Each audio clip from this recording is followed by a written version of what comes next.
Bonjour, bienvenue sur le balado Curieux par nature, le balado qui répond à vos questions sur les sciences naturelles. Je m'appelle Clémentine, je suis vulgarisatrice scientifique à la maison Léon Provencher et je suis pas toute seule aujourd'hui, je suis accompagnée déjà d'un collègue. Je te laisse te présenter.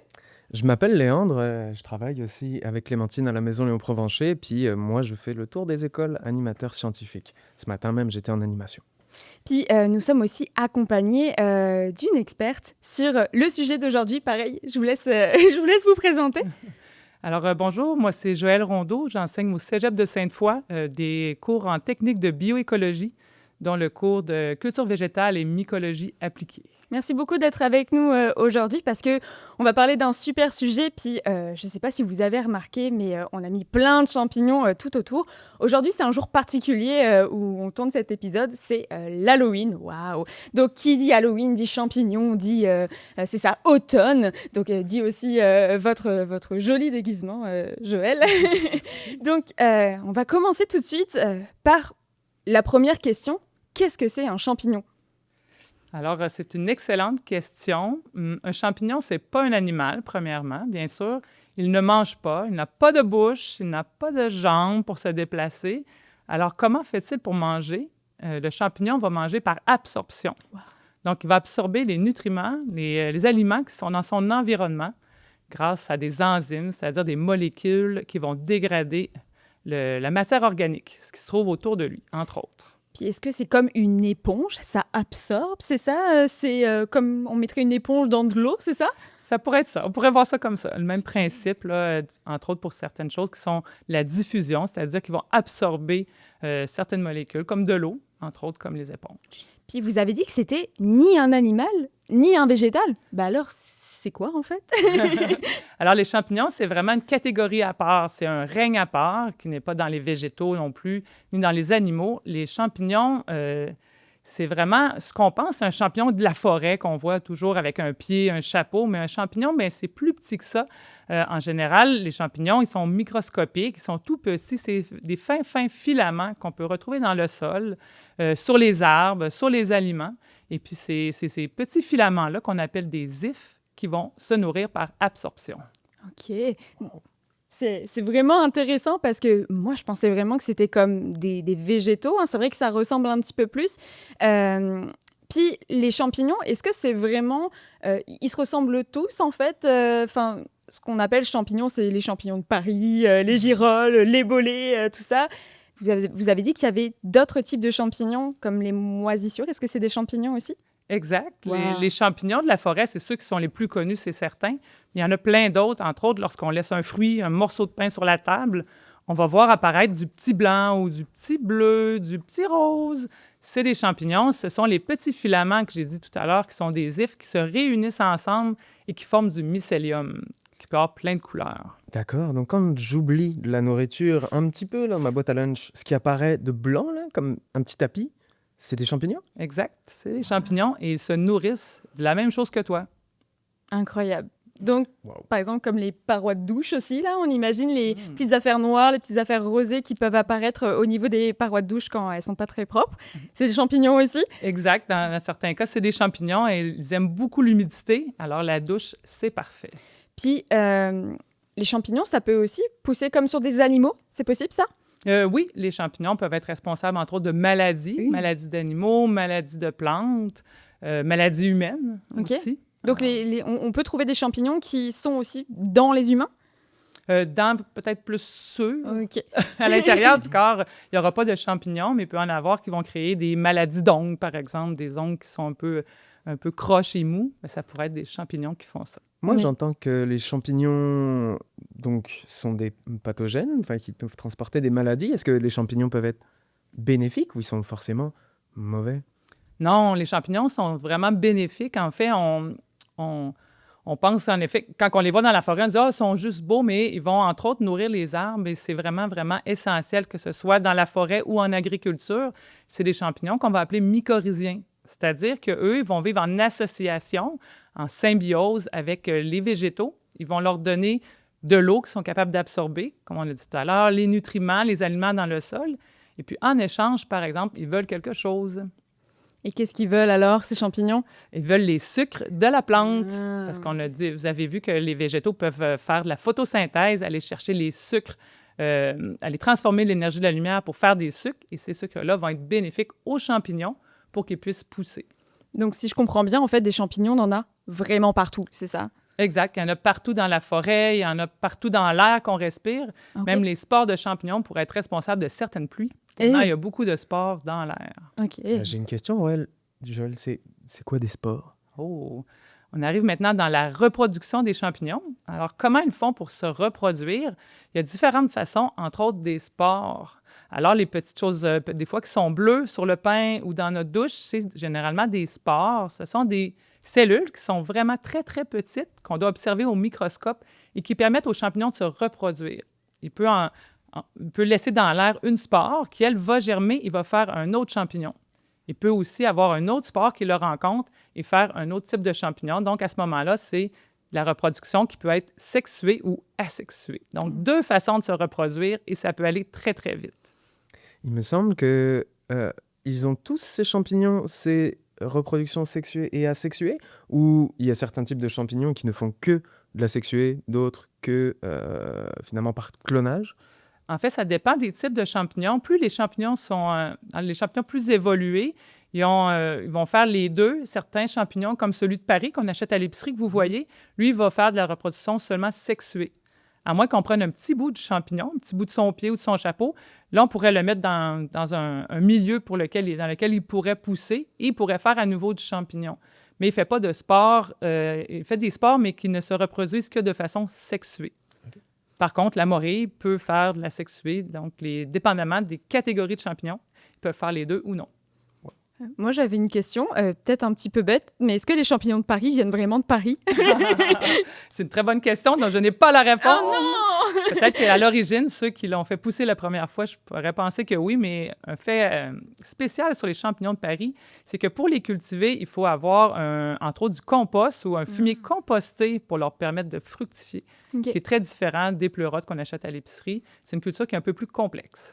Donc, vous voulez dire, par exemple, que si je décide, je ne sais pas, de faire une plantation de champignons de Paris, j'ai besoin d'un endroit particulier. Mettons, je ne pourrais pas le faire pousser dans ma douche, par exemple. Ça serait pas une très bonne Ouais, idée. non, pas vraiment. Parce que les champignons, ils se nourrissent de tout et même parfois des murs pourraient s'en nourrir. Alors, ça prend vraiment des endroits spécifiques pour faire Ok. la culture de champignons. Des endroits qui sont chauds, qui sont humides et qui permettent aux champignons de faire tout son cycle de vie pour réussir à fructifier. J'entends plein de choses très intéressantes. Peut-être revenir sur l'humidité, ça veut dire, y a-t-il des champignons dans les déserts? Oh. Ah, vous avez trop des bonnes questions. On est bon en question. Mais le champignon est essentiellement constitué d'eau. Alors, je verrais difficilement comment il peut le faire. Mais comme ils sont partout et qu'il y a des plantes, parfois dans le désert, pratiquement toutes les plantes font des symbioses avec les champignons. Alors, je pourrais penser que oui, il faudrait rechercher. Mais je serais prête à croire que oui. Et est-ce que vous savez combien d'espèces il y a de champignons, peut-être ici au Québec? C'est une très bonne question. En fait, le nombre de champignons estimés varie, change continuellement. D'accord. Oui, c'est une science qui est vraiment en explosion, l'identification des champignons. Et puis, le nombre de champignons qui vont être identifiés, qui vont être nommés, va en constante explosion, donc augmente d'une année à l'autre. On était peut-être à 5000 et maintenant, je ne pourrais pas dire le nombre de champignons identifiés au Québec, mais c'est une science pour laquelle il y a beaucoup d'études encore à faire. Et comment est-ce qu'on fait pour identifier un champignon? Est-ce qu'on a juste à le cueillir? Comment ça se passe, en fait, l'identification d'un champignon? L'identification des champignons, c'est quelque chose de très difficile. C'est vraiment des gens qui sont spécialisés dans ça, qui sont capables de le faire. Il existe quelques espèces de champignons plus faciles que les gens vont ramasser puis qu'ils vont consommer. Mais sinon, c'est très complexe. Il faut, en premier, lorsqu'on récolte un champignon, prendre tout, pas juste le chapeau, prendre le pied et aller creuser. Et ensuite, on peut regarder toutes les caractéristiques et on va faire aussi ce qu'on appelle une sporée. Oh. C'est-à-dire qu'on prend le chapeau et puis on peut le déposer sur une surface et regarder ensuite de quelle couleur va être la sporée. Et puis on peut même se rendre à l'observation au microscope pour confirmer une identification. Alors, ce sont des mycologues avertis qui peuvent faire l'identification de champignons. J'imagine en tant que simple d'une personne qui se balade comme ça dans un boisé, il peut pas se dire bah tiens je vais aller faire ma petite sporée et tout ça. Ça veut pas forcément dire. Il faut vraiment avoir comme l'œil averti pour pouvoir identifier un champignon. En effet, il y a quelques champignons faciles, peut-être une dizaine de champignons faciles à identifier, comestibles, que les gens, tout le monde là, pourrait identifier, pourrait cueillir, mais il faut vraiment être certain de l'identification. Et puis, ça prend quand même une certaine pratique là, avant de pouvoir confirmer une identification. Est-ce qu'il y a des champignons qui se mangent ici au Québec? Oui, il y en a plusieurs qui se mangent. Je dis environ une dizaine qui sont très connus, que les gens vont cueillir habituellement, qui sont recherchés. Peut-être une vingtaine de comestibles, mais c'est d'intérêt culinaire, il n'y en a pas beaucoup. Oui, c'est ça. Oui. Hein? Les autres sont plutôt avec des goûts insignifiants où on hésite à les manger. Donc, il n'y a pas beaucoup, mais lorsqu'on les connaît, ils peuvent arriver en groupe et donc c'est intéressant de les cueillir. Quels sont les champignons, justement, du Québec les plus fameux? Mettons que je peux aller demain, si j'apprends à reconnaître les 10 qui sont là, c'est lesquels? Ce sont quelles espèces? Probablement que c'est des noms que vous connaissez déjà. Les chanterelles. Ah ben oui. Chanterelles très connues, qui poussent dès le mois de juillet, donc on peut en trouver facilement. Je pense que c'est le plus récolté pour les amateurs. Sinon, il y a des bolets qui sont comestibles, mais il faut toujours faire attention parce que les petits vers aussi les aiment et ils viennent vite grignoter par les asticots. Alors, plusieurs sortes de bolets qui sont vraiment très recherchés.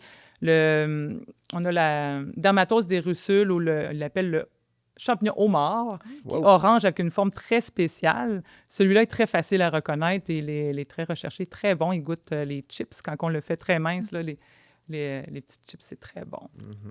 Des bonnes idées recettes, en tout cas, ça peut être le fun. Puis, si par exemple, moi, je trouve un champignon lors de ma balade, comment est-ce que je fais pour l'identifier? Est-ce qu'il y a des techniques vraiment imparables où je me dis, ça, c'est sûr, je peux vraiment le consommer, ou à l'inverse, celui-là, il faut peut-être pas que j'y touche? Comme j'ai dit, c'est vraiment difficile l'identification. Il existe une application, La Fonte du Québec, c'est une personne qui est dans le Cercle des mycologues du Québec qui a créé cette application-là, mais ça prend des connaissances de base pour l'utiliser. Il existe des guides papier, mais ça aussi, c'est pas comme identifier une plante ou un oiseau, c'est plus facile. Les champignons, ça reste un domaine très difficile. De se faire aider de quelqu'un qui connaît ça, je pense que c'est la meilleure chose à faire. J'imagine c'est ça qu'il faut pas aller dans le boisé en se disant là ce soir je me fais une bonne poêlée de champignons, cueillir un peu tout ce qu'on trouve, là ça risque d'être problématique, j'imagine. Ouais. Oui, ça c'est très problématique. Des gens font ça en pensant qu'ils en reconnaissent quelques-uns et les mélangent ensemble. On peut le faire juste pour les observer, regarder la différence, les pieds. Des fois il y a des anneaux sur le pied, il y a des petites verrues sur le chapeau, il y a des couleurs différentes, des odeurs. Pour apprécier les champignons, on peut le faire, mais jamais pour les consommer, en effet. Donc, pour ceux qui nous écoutent ou ceux qui regardent la vidéo, surtout, on fait très attention avec les champignons. On ne va pas chercher un champignon en se disant « celui-là, il ressemble à une petite chanterelle ». Peut-être que ce n'est pas une chanterelle, donc on fait assez attention à ça.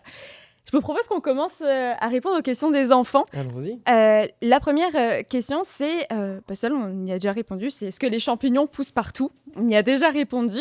Est-ce que ça vit longtemps, un champignon?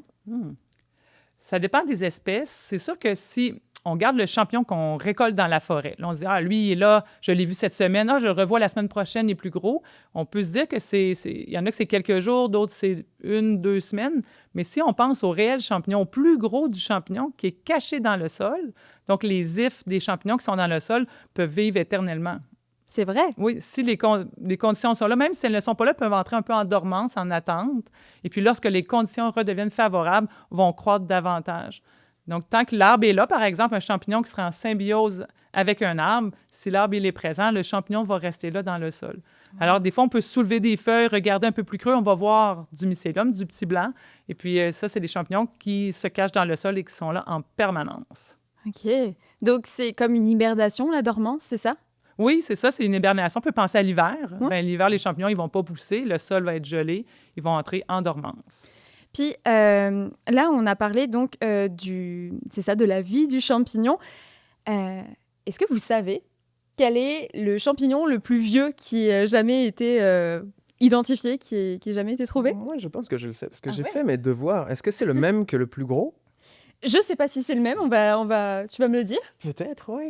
Est-ce que Joël, vous avez une idée? Surtout le plus gros, pas forcément le plus vieux, parce que J'ai jamais cherché là-dessus parce que c'est dur de savoir quand il est apparu et quand il va disparaître. J'aurais de la difficulté à croire lequel est le plus vieux, mais le plus grand, oui, j'ai une idée. Alors, c'est quoi le plus grand? Le plus grand champignon, on pourrait penser qu'il est énorme, Oui, c'est ça. comme une maison de Schtroumpf énorme, mais non. C'est encore une fois les fins filaments qui se cachent dans le sol qui vont faire la dimension énorme et spectaculaire du champignon. On l'appelle l'armillaire. Alors, c'est un champignon, malheureusement, qui est dommageable pour les arbres. Oh.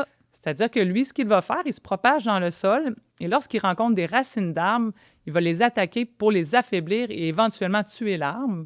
Et puis là, il va continuer son réseau jusqu'à l'autre arbre. Il va se promener d'un arbre à l'autre comme ça. Il va étendre son réseau de façon gigantesque. Là. Plus de 1000 terrains de soccer, je pense que j'avais noté. Alors, c'est énorme la distance qu'il peut couvrir comme ça et faire des ravages. L'armillaire, on en voit au Québec quand on se promène en forêt l'automne. Des petits champignons bruns qui vont pousser sur les souches, entre autres, à la base des arbres en groupe. Ils sont assez gros. Le pire, c'est qu'ils sont bons en plus. Ah mince, bon. Alors peut-être que pour éviter qu'ils se propagent, on devrait juste manger beaucoup d'armillaires, c'est ça? C'est à faire attention, encore une fois. Ouais, c'est un champignon brun qui peut ressembler à beaucoup d'autres champignons. Ouais. On rappelle, on fait attention. Puis le plus vieux, Léandre, est-ce que tu avais trouvé? Eh bien, je pense que c'est celui-ci. Ouais, En tout cas, je ne sais pas s'il y a d'autres études sur des champignons aussi gros. Ce qui est certain, c'est qu'il me semble que celui-là date de 2500 ans, quelque chose comme ça. 2500 ans. Ça serait pas étonnant. Je sais même pas comment on fait pour identifier l'âge d'un champignon, parce que les arbres, mais dont on peut compter le nombre de ronds qu'il y a au niveau de la souche d'arbre. Mais un champignon, est-ce que vous savez comment on l'identifie? Non, je ne saurais pas. Peut-être qu'ils ont daté, ont trouvé, j'ai aucune idée, ou avec... Ouais, probablement de façon intermédiaire, en fonction des roches dans lesquelles il est, où il va prendre ses racines, il y a probablement des traces, etc. Moi, Joël, je voudrais revenir sur... J'ai entendu que lui détruisait des arbres. Est-ce que on appelle ça un parasite? Exact. On a parlé jusqu'à maintenant des champignons bénéfiques, mais il y a beaucoup de champignons aussi qui sont parasites ou qui vont tuer des arbres ou qui vont les manger une fois qu'ils sont morts. On peut penser, entre autres, en agriculture. Les champignons causent énormément de dommages aux cultures. Lorsque l'été est humide et qu'il fait chaud, ils se propagent avec des spores asexués, majoritairement. Et là, il va pouvoir coloniser beaucoup de plantes et éventuellement soit les tuer, soit les affaiblir. Et ça va diminuer les rendements pour les agriculteurs. Même chose pour les arbres, dans les forêts.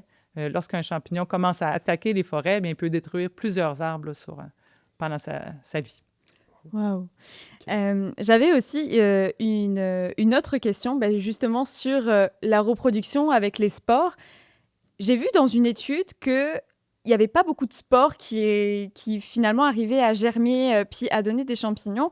S'il y avait tous les spores qui réussissaient à donner des champignons, est-ce qu'on serait colonisé par des champignons partout? Je pense qu'on serait envahi. OK. Bon, heureusement pour nous, alors, on est encore un petit peu tranquille. J'avais aussi une question d'un ami qui m'a demandé comment les champignons sont apparus sur Terre. C'est une très bonne question. En fait, comment ils sont apparus, on peut penser au début de l'évolution. C'est les premières bactéries qui sont apparues. C'est dans les mêmes années. Les champignons étaient plutôt aquatiques. Puis, à un certain moment, ils ont commencé à coloniser la Terre. Et un fait très intéressant, c'est qu'ils ont aussi se sont fait toute une association avec les végétaux aquatiques, et l'ont permis aux végétaux de gagner la terre ferme et ensuite de coloniser la Terre. Alors, les végétaux ont toujours eu une association importante avec les champignons depuis des milliards d'années. Est-ce que je comprends que s'il n'y avait pas eu de champignons, on n'aurait pas eu de plantes sur la terre ferme? Il aurait fallu qu'ils trouvent une autre solution. Wow. Mais oui, ils ont permis la colonisation de la terre ferme. C'est ce qu'on appelle vraiment un gros bénéfice de tous les deux, là. Sinon, j'imagine que les champignons n'auraient peut-être pas résisté. Est-ce qu'il y a encore des champignons aquatiques qui vivent comme dans les océans, qui vivent aussi dans les mares, dans les lacs, tout ça? Oui, il y a encore des champignons. Il y a entre autres des études qui sont faites par des chercheurs pour identifier ces champignons-là qui vont vivre, par exemple, sur du bois qui est dans l'eau, qui est dans le fleuve. Il y avait des étudiants qui faisaient des recherches pour les identifier. Ils sont méconnus. Ils sont très méconnus. Ça va être super intéressant de faire ce genre d'études. Puis, il y avait... je reviens sur la question du plus gros champignon. On parle beaucoup de ce qui est très gros, mais on ne parle pas assez de tout ce qui est vraiment tout petit. C'est quoi le champignon le plus petit du monde? Le plus petit, on peut penser aux levures. Oui. Alors, les champignons, on a parlé d'ifs. Habituellement, les ifs, ça peut être Ça peut être des très, très grandes ifs qui font des longs filaments. Il y en a d'autres qui sont en plusieurs cellules ensemble, mais toujours des fins filaments. Et il y a des habituellement, c'est plusieurs cellules, un champignon, mais les levures, c'est une seule cellule. Alors, la cellule, elle est miniature. Il faut la regarder au microscope pour la voir. Et même quand elle se reproduit, elle reste toujours une cellule. Elles vont vivre en colonie. Alors, les levures, entre autres, c'est celles pour le pain, pour faire du vin, des choses comme ça. Alors, ça prendrait des milliers de spores, de levures. C'est comme une spore tellement c'est petit, sur une tête d'épingle pour la remplir, par exemple. Alors, c'est vraiment très, très petit. Mais justement, on parle un petit peu cuisine. Aujourd'hui, on parle de poêlée de champignons, mais on parle aussi de levure. Comment est-ce qu'on a découvert la levure? Puis comment on s'est dit, bah tiens, je vais peut-être le mélanger avec de la farine et de l'eau pour faire du pain. Comment c'est arrivé? Je pense que c'est arrivé tout seul, en fait. Ce qui est arrivé, c'est que des gens ont laissé traîner des choses, comme on fait des fois des tests nous-mêmes. Oui, on oublie des aliments. Certains peut-être oublié de la farine avec de l'eau, puis tout à coup, ils ont vu que la farine et l'eau, ça commençait à gonfler. Puis, il y a quelque chose qui vivait dedans. Et puis, c'était les levures, à ce moment-là, qui ont commencé. On peut penser à Louis Pasteur, qui a découvert, justement, qu'il y avait des organismes qui se cachaient dans l'air et qui pouvaient coloniser des aliments. Ou en oubliant, par exemple, du jus de pomme ou du jus de raisin qui fermentait, il faisait de l'alcool. Alors, c'était un peu, je pense, une erreur des oubliés, mais c'est ce qui a fait la beauté de la découverte. Si je me rappelle bien, Louis Pasteur, c'est celui qui a découvert la pénicilline et qui a créé des premiers antibiotiques, c'est bien ça? La pénicilline, c'est quelqu'un d'autre, mais Louis Pasteur, c'est beaucoup quand on pense à la pasteurisation. Oui. Ça, c'est un nom qui est resté. Ça veut dire, en fait, lorsqu'on va chauffer des aliments, chauffer des choses pour enlever ces micro-organismes-là qui transformeraient la nourriture. Alors, on peut penser au jus de pomme, au miel qui est pasteurisé. Ça va prolonger la durée de vie en enlevant tous les organismes. Il a fait des vaccins aussi. Puis, vas-y, je t'en prie, Léon. Je pense à plein de choses, mais c'est souvent, on entend qu'on pasteurise pour enlever les germes, ou quand on parle de maladie, on parle de germes. Est-ce que les bactéries, on parlerait de germination pour les bactéries, ou en fait, le terme germe correspond aux champignons? Je pense pas que ça corresponde aux champignons parce qu'on peut penser aux graines. Les graines vont germer. Les bactéries, c'est pas un terme qu'on utilise souvent, mais lorsqu'on parle de pasteurisation, ça inclut les bactéries, ça inclut les champignons, les organismes, les petits micro-organismes aussi qu'on voit pas. Donc, le but, c'est de toutes les enlever. Mais on dit le champignon, on peut dire qu'il germe, mais on va pour une spore, la spore va germer. Okay. Je reviens un petit peu sur les champignons qui sont très jolis. Je pense à la manite tumouche, par exemple, avec son joli chapeau avec des petits points blancs. Il y a des amis au camp de jour de la maison Léon Provencher qui ont vraiment tripé sur les champignons fluorescents. Alors, je ne sais pas pourquoi, vraiment, ils se sont dit peut-être que c'était très joli, qu'ils voulaient peut-être en avoir chez eux, j'en sais rien. Comment ça se fait qu'il y ait des champignons qui arrivent à justement être fluorescents? C'est une bonne question. En fait, moi, j'en ai jamais vraiment vu. Ils sont chanceux s'ils en ont observé. Il y en a un petit peu dans la nature. C'est pas très fréquent qu'on en voit. En fait, ces champignons-là, parce que pas tous les champignons ont ça, ils ont une molécule à l'intérieur qui, lorsqu'elle est en présence d'oxygène, de la même air qu'on respire, et puis une autre molécule, ça va faire un effet bioluminescent, donc ça va allumer la nuit. Et puis à ce moment-là, on se demande à quoi ça peut servir. C'est entre autres pour attirer peut-être des insectes qui viendraient chercher les spores ou peut-être pour faire peur, pour empêcher de se faire manger. Mais c'est pas quelque chose qui est très, très fréquent. Puis j'imagine que la fluorescence, c'est pas très bon non plus, là. On peut pas se faire une poêlée de champignons fluorescents. Pour l'Halloween, ça serait bien. Oui, c'est vrai. Donc, on a déjà un petit peu parlé de la reproduction des champignons. Est-ce que je vois une petite question peut-être qui pourrait être intéressante? Si vous voulez, si tu as des questions aussi, Léandre, tant que je cherche une question qu'un enfant aurait posée. Moi, je voulais revenir un petit peu peut-être sur les champignons. Donc, j'ai compris qu'il y en avait qui étaient des parasites. J'ai compris qu'il y en avait qui étaient des décomposeurs, donc ils mangeaient la matière organique. Est-ce qu'il existe d'autres types finalement de nutrition En fait, c'est très bien. Le cours que je donne de mycologie, on le base beaucoup sur les modes de nutrition. Alors, le premier que tu as nommé, tu as parlé de parasitisme. Fait qu'on a parlé en agriculture, ceux qui vont tuer des plantes pour s'en nourrir. Puis des fois, ils vont même se cacher. Les plantes ne sauront pas, puis elles vont commencer à manger et ils ne seront pas reconnus par la plante. Ça, c'est très astucieux. Ensuite, on appelle ça le saprophytisme, lorsqu'on mange des organismes vivants, morts plutôt, la matière organique qui est morte. Par exemple, vous promenez en forêt, vous voyez des arbres qui se décomposent, des souches qui ont donné un coup de pied dedans, puis tout vole en éclats. Ça, c'est les champignons qui ont permis la décomposition. Donc, vont se nourrir d'arbres qui sont déjà morts ou de feuilles mortes. Quand on lève les feuilles mortes dans la forêt, puis on voit plein de petits filaments blancs, ce sont des champignons qui décomposent la matière organique, les feuilles mortes, et vont faire de l'humus. Ensuite, quand on a parlé aussi de la symbiose, donc les champignons qui sont mycorhiziens.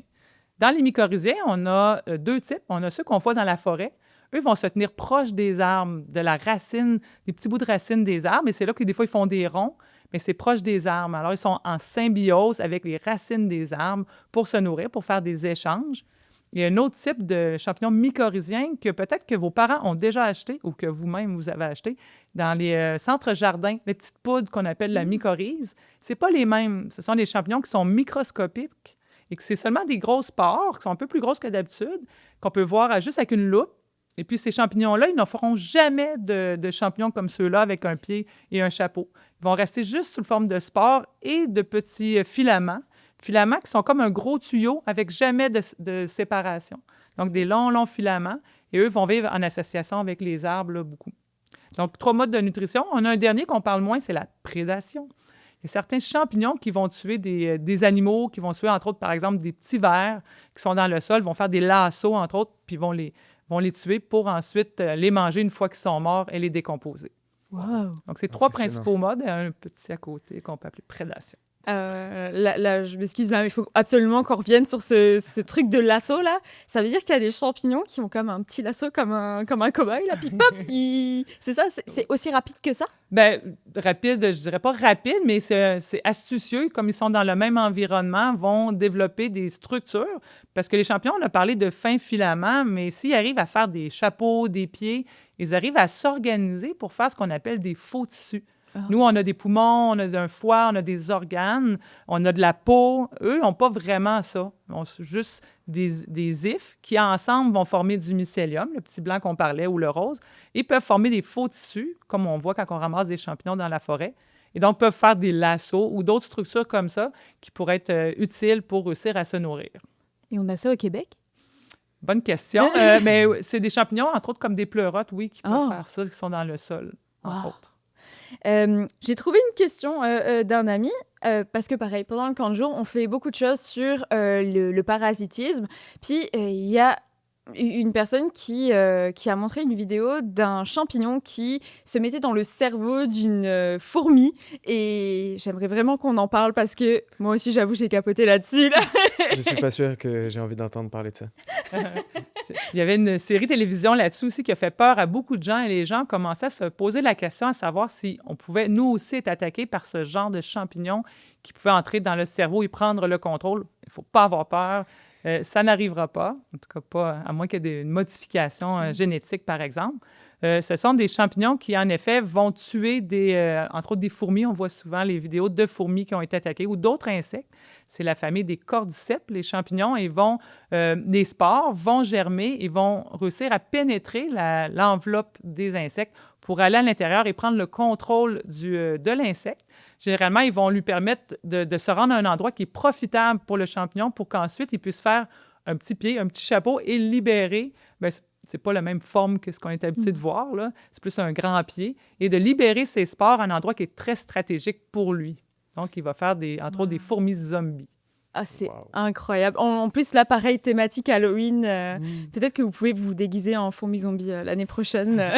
Est-ce que c'est comme vraiment... je pense à Ratatouille, je sais pas pourquoi, mais le petit rat, là, qui contrôle...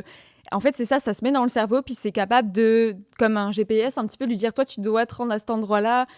Et c'est un peu flippant, là. Et ça entraîne la mort quand même, quand même. Éventuellement. Alors, il ne va pas prendre le contrôle très longtemps. Voilà.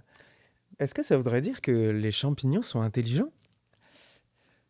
Si on veut, hein, parce qu'ils ont quand même colonisé la Terre, ils sont partout. C'est sûr qu'on dit intelligents parce qu'on se met à leur place, mais ils n'ont pas de cerveau, pas de tête, pas de yeux, pas de sens. Ils n'ont que des cellules qui s'organisent, mais ils ont évolué dans leur environnement et maintenant, ils sont très bien adaptés.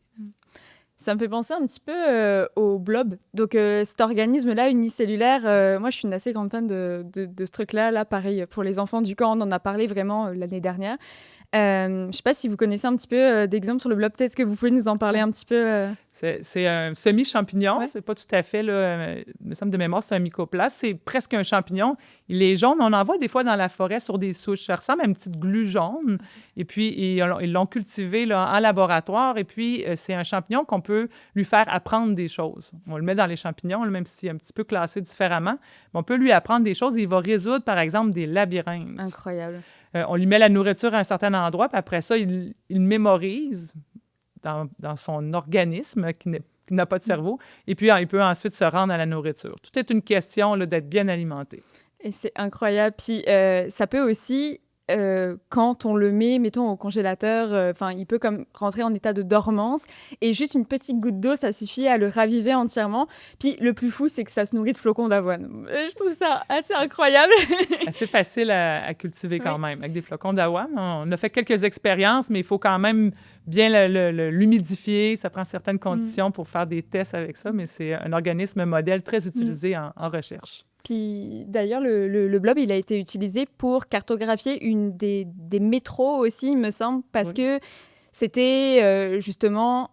il prend toujours le chemin le plus court et le plus rapide pour arriver à sa destination. Et donc, en fait, c'est super utile dans la construction, tout ça. Donc, en fait, vraiment, on commence à utiliser les champignons, les blobs, les bactéries, vraiment pour faire de la construction. Là, c'est quand même assez fou, là. Oui, en effet. Tu voulais rajouter quelque chose, Léandre? Ben, je ne me rappelle plus déjà, mais j'ai lu quelque chose là-dessus. De plus en plus, effectivement, on utilise les champignons comme matériaux de construction et on appelle ça des mycomatériaux. Il y a plusieurs entreprises, notamment à Montréal, qui fabriquent des panneaux, plutôt que d'avoir du gyproc. Ben, c'est des panneaux de champignons qu'on vivrait plus tard dans des maisons de champignons. C'est utilisé aussi pour ce qui est bien pour les emballages, entre autres pour enlever le polystyrène, pour remplacer des matériaux plus écologiques, dépendamment bien sûr de quelle nourriture on donne, mais on peut utiliser beaucoup de résidus de culture, des choses qu'on n'utilise plus pour nourrir le champignon. Tant qu'il y a du carbone dedans, le champignon va se nourrir. Le carbone, c'est partout. Tout le vivant est constitué de carbone, alors c'est facile à trouver. Il faut lui fournir de l'humidité, parce que c'est ce qu'il aime.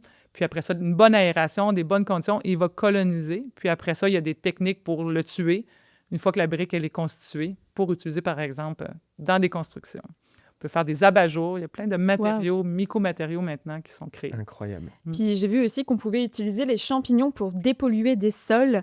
Je ne sais pas si, pareil, vous voulez nous en parler un petit peu, si vous avez suivi les études sur le sujet. En fait, on appelle ça la mycoremédiation. Il y a certains champignons, en tout cas, les champignons qu'on cueille dans la forêt, moi, je dis toujours, faites attention si vous en prenez, par exemple, chez vous en ville, parce que les champignons, c'est des dépollueurs, alors ils sont capables d'aller chercher, bien sûr, les nutriments, mais ils vont aussi réussir à absorber la pollution et des fois, vont même l'accumuler à l'intérieur d'eux. Alors, ça peut être bénéfique pour un chercheur ou une municipalité qui voudrait dépolluer, par exemple, un cours d'eau ou un sol. On l'utilise, on peut ensemencer des champignons, les planter si on veut, ou les mettre dans des espèces de bioflottants. Ils vont aller, eux, ils vont se nourrir de ce qu'il y a dans le milieu, puis par le fait même, ils vont absorber la pollution, ils vont l'accumuler, et après, on récolte le champignon, on le reprend, et puis on va le mettre dans un endroit plus sécuritaire pour décontaminer. J'imagine que ceux-là, on ne les mange pas. Non. Ça, en ville aussi, c'est à faire attention. Oui, OK. Ça, c'est important de le dire aussi. Les champignons, ils absorbent tout. Donc, les polluants, je sais pas, je pense pas les métaux lourds quand même, mais en tout cas, oui, quand même les métaux lourds.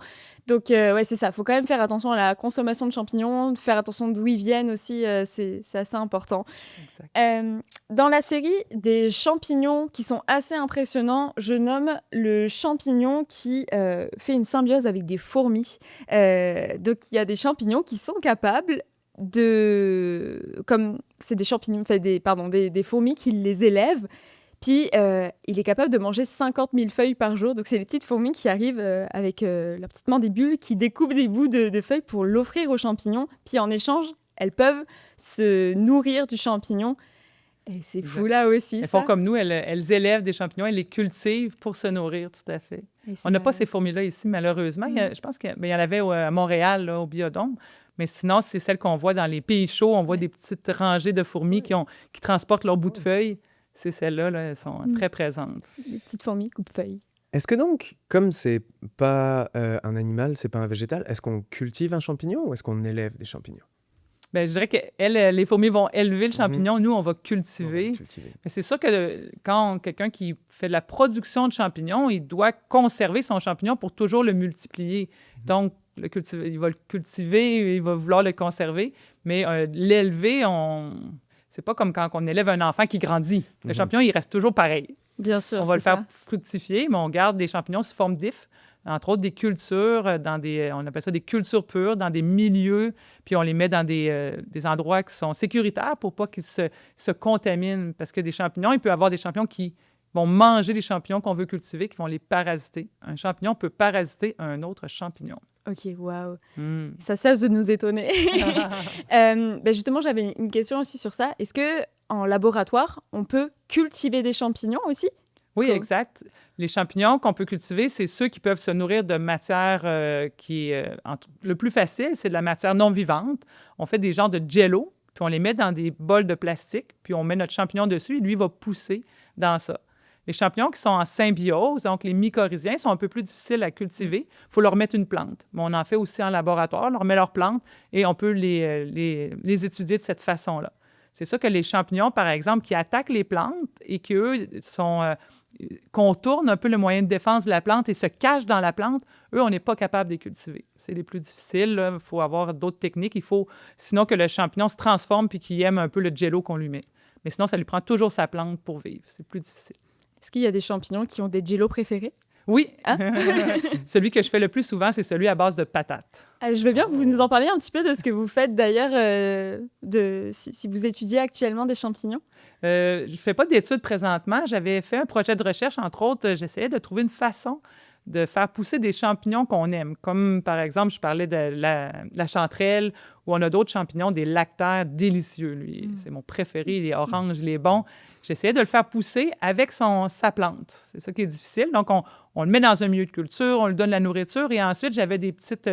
des arbres, des petits arbres, et j'ai ajouté le champignon, et j'espérais que les deux puissent pousser ensemble pour, après ça, pouvoir en planter chez moi, ou que quelqu'un puisse faire une forêt, et après ça, avoir plein de lactaires délicieux. Mais c'est quand même un peu difficile. C'est un challenge, oui. Oui, c'est un challenge. Certains ont réussi là, à cultiver, entre autres, la chanterelle. Là, ils l'ont fait en Chine et on vient de le réussir à Québec. Waouh! Donc, j'espère que plus tard, on pourra avoir des champs de plein de champignons. J'imagine que c'est pas encore le cas. Maintenant, on peut pas comme dire...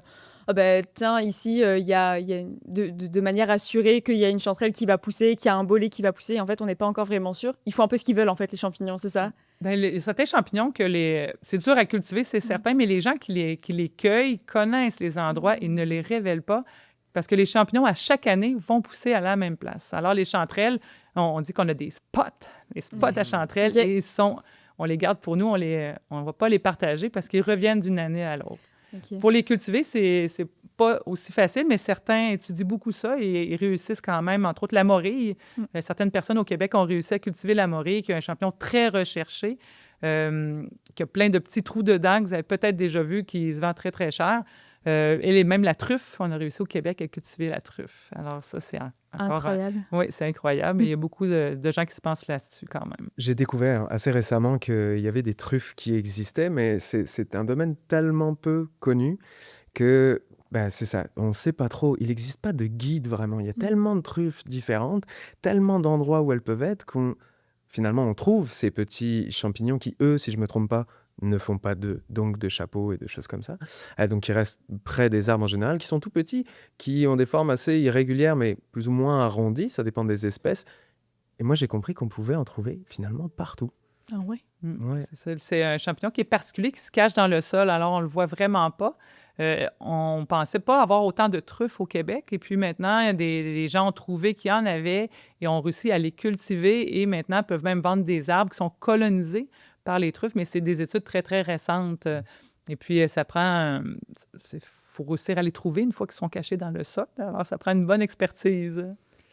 Je me rappelle, j'ai vu un article, une anecdote où je pense que c'est un petit garçon, je ne me rappelle plus d'où il venait, et il a découvert justement des petites boules près de chez lui dans son jardin. c'était une nouvelle espèce de truffe. Il a été Incroyable. capable de nommer ce champignon. Incroyable. Est-ce qu'il lui a donné son nom? Souvent, Je c'est ne ce que les crois- gens font. Je ne crois pas. Oui, mais il a été très, je pense, respectueux. Il a choisi autre chose. Non, c'était pas son prénom à lui, je pense pas. Je pense qu'on va en apprendre de plus en plus dans les années à venir sur les champignons. Comme vous l'avez dit, c'est une discipline quand même assez récente. Je voudrais quand même qu'on parle parce que c'est la thématique Halloween, alors on va parler des rondes sorcières. Je me rappelle que quand j'étais petite, des fois je voyais des champignons qui poussaient en cercle et parfois des cercles très très grands. On se retrouvait en plein milieu de ces ronds qu'on appelle des rondes sorcières ou des cercles de fées. Comment ça se fait que des champignons peuvent pousser en cercle comme ça? Alors, c'est toujours un peu mystérieux, en Oui. effet. Puis, il y a différents ronds. Ces cercles-là dont on parle, il n'y a pas d'arbre au centre. Alors, c'est juste dans l'herbe qu'on les voit. Puis, on voit ces cercles-là. Puis, on peut même, si on est assez observateur, on va voir que d'une année à l'autre, on a l'impression qu'il grandit, ce cercle. En fait, si on repense au mode de nutrition des champignons, ce qu'eux vont trouver dans ce cas-là, c'est entre autres de l'herbe morte. Donc, vont se nourrir. On peut imaginer une première spore. Donc, on a dit une petite cellule qui tombe et puis qui va rencontrer un autre champignon, une autre spore. Et puis là, ils vont commencer à pousser. Et les champignons, comment ils poussent, eux? Ils poussent toujours de façon comme une cible, comme concentrique, qu'on dit comme en cercle. Ils vont pousser toujours, la cible va s'agrandir. Et lorsqu'elle va être, par exemple, elle s'est nourrie, et puis là, dans les périodes parfaites de l'été, les champignons vont sortir, c'est humide, il fait beau, il fait un peu froid la nuit, on voit des champignons. Après ça, l'année suivante, qu'est-ce qu'ils vont faire? Bien là, ils ont mangé à cet endroit-là. Ils vont aller un peu plus loin manger, et là, le cercle va grandir comme ça d'une année à l'autre en se nourrissant de l'herbe morte.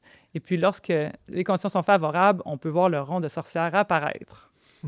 T'en as déjà vu, toi, Léandre, des rondes Non, sorcières? je suis très étonné. Je sais pas du tout de quoi tu me parles. J'ai envie d'en chercher un peu. Je sais pas si on en trouve ici au Québec. Oui, ouais. on en voit, mais lorsqu'on en voit autour des arbres ou près des racines de l'arbre, à ce moment-là, ce sont plutôt des champignons qui sont en symbiose, qui sont OK. mycorhiziens.